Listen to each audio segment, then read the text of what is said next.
Okay, so where are we now, or who are we, and how do we fit into the regional context? And this is kind of important.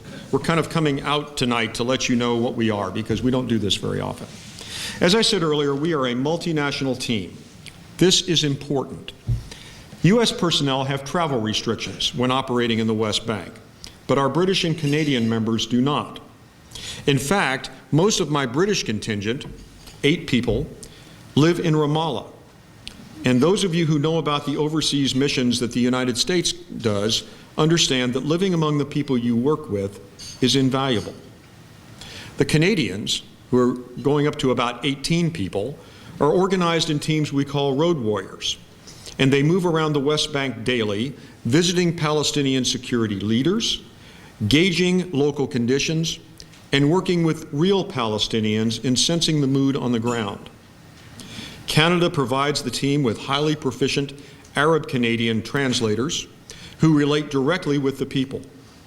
The Canadians and the British are my eyes and ears, and when I meet with Palestinian security leaders, and Israeli military leaders for that matter, I bring the Canadians and the British with me.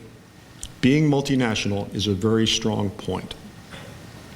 Another strong point is that we were given permission from the outset to work with all sides to this conflict, except the terrorists. That means we work on a daily basis with both Palestinians and Israelis, something that is unique in the region, believe it or not.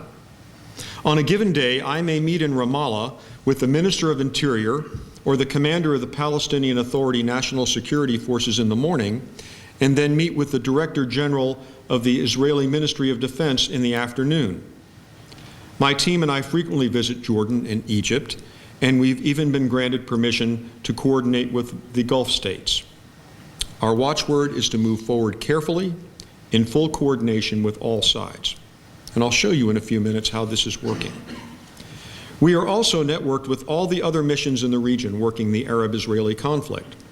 My team and I are in daily contact with a group called EU Paul Cops. It's a team of European policemen who actually live there, who are charged with reform of the Palestinian civil police, the cop on the beat. And we are also working closely together with them on reform of the Palestinian judicial system.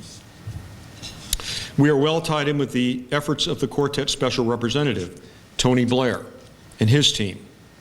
We're tied in with a colleague of mine from the Joint Staff, Lieutenant General Paul Selva, United States Air Force, who is the roadmap monitor, who reports directly to Secretary of State Clinton.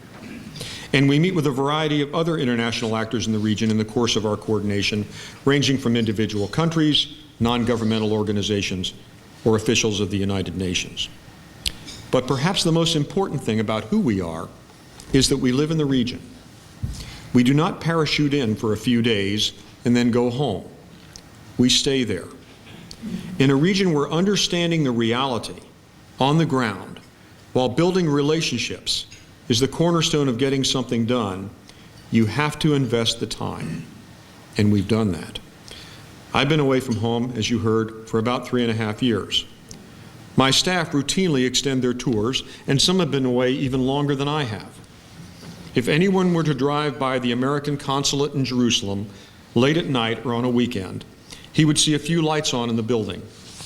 Quite often those are my guys. I think it was Disraeli who said, "The secret of success is constancy of purpose." So let me tell you a little bit of the history and figure out where we've been since March of 2005. General Kip Ward was the first commander of the USSC, and his mission was to begin the process of training and equipping the Palestinian security forces.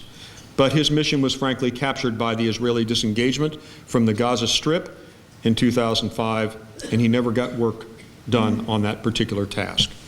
When he passed command to me in December 2005, he said, "Good luck." Little did I appreciate how much luck I would need, because a month later, Hamas won the Palestinian Legislative Council elections, and my mission changed overnight. For the first 18 months I was there, we faced a situation of either a Hamas government in the Palestinian territories or a unity government led by Hamas Prime Minister. So as a result, we focused on coordinating international activity to help to get the Gaza economy going, largely through coordinating the activities of Israel, Egypt, and the Palestinians at the large border crossings in Gaza at places called Rafah and Karni. We also coordinated British and Canadian training assistance to the Palestinian Presidential Guard who were manning those border passages. And because the Presidential Guard reported directly to President Abbas and was not influenced by Hamas, they were considered to be in the game. But all other security services suffered greatly from Hamas neglect, non-payment of wages, and persecution, while Hamas went on to create its own security forces with lavish support from Iran and from Syria.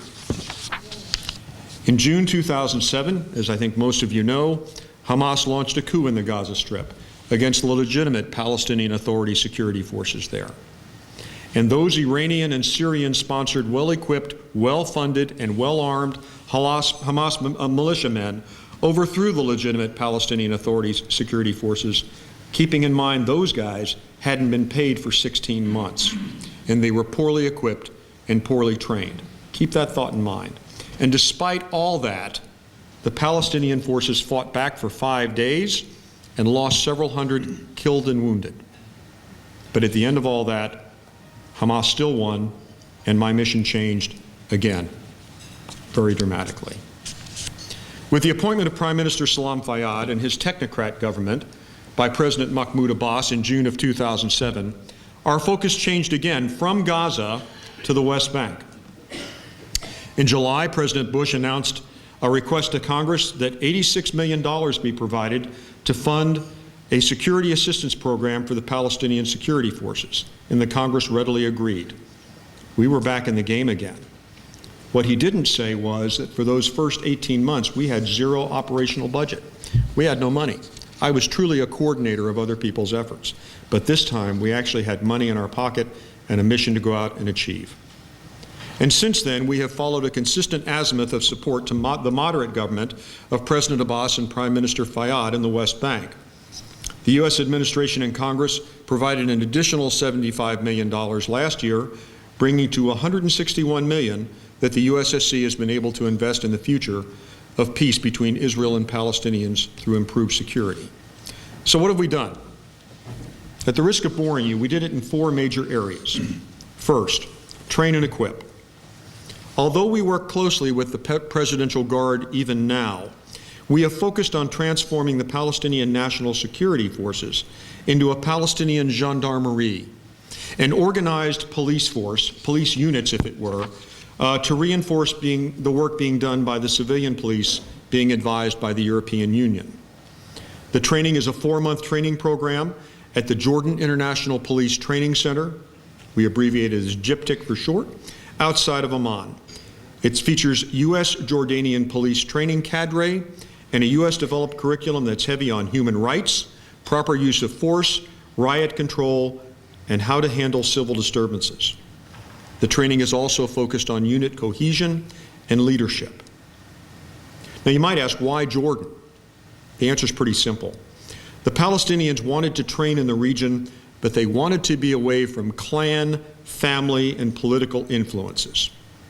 The Israelis trust the Jordanians, and the Jordanians were anxious to help. Our equipping is all non-lethal, and it is fully coordinated with both the Palestinians and the Israelis. Make sure you understand that. We don't provide anything to the Palestinians unless it has been thoroughly coordinated with the State of Israel, and they agree to it. Sometimes this process drives me crazy. I had a lot more hair when I started, but nevertheless, we make it work. We don't give any guns or bullets. The equipment ranges from vehicles to socks.